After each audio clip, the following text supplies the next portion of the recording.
Owning a home is a cornerstone of the Canadian dream. It represents stability, security, and a stake in our communities. However, for many Canadians, this dream is slipping further out of reach.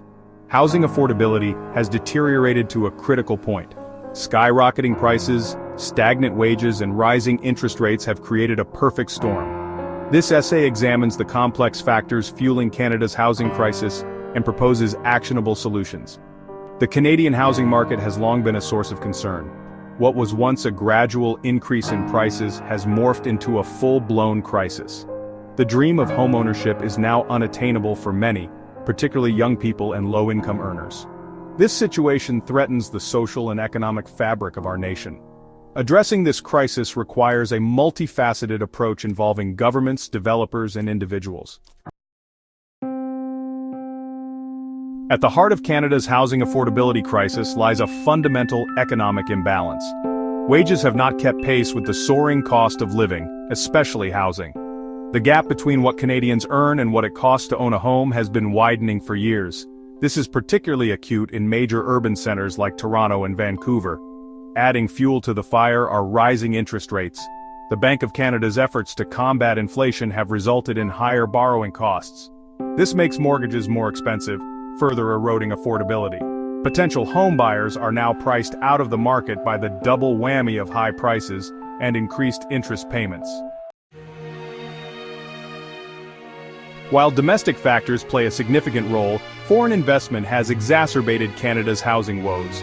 Overseas buyers, often seeking safe havens for their capital, have poured money into Canadian real estate. This influx of foreign capital has driven up prices, making it even more difficult for Canadians to compete. The issue of foreign investment is controversial. While it can bring economic benefits, its impact on housing affordability is undeniable.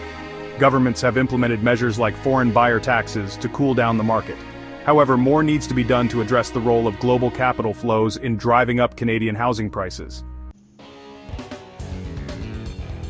Section 4. More people, more problems, population growth and urbanization pressure. Canada's population is growing at a rapid pace, fueled by immigration and natural increase. This growth is concentrated in major urban centers, putting further strain on already limited housing supply.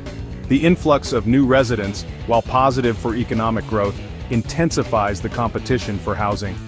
Urbanization is another significant factor. As more Canadians move to cities for work and lifestyle opportunities, the demand for housing in urban areas continues to outpace supply.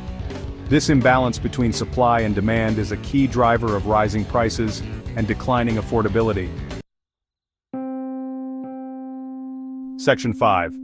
Building barriers, zoning laws, and the struggle for supply. While economic and demographic factors play a crucial role, government policies also contribute to Canada's housing affordability crisis. Restrictive zoning laws in many cities limit the construction of new housing, particularly affordable options like apartments and townhouses. These regulations, often designed to preserve the character of existing neighborhoods, have the unintended consequence of stifling supply.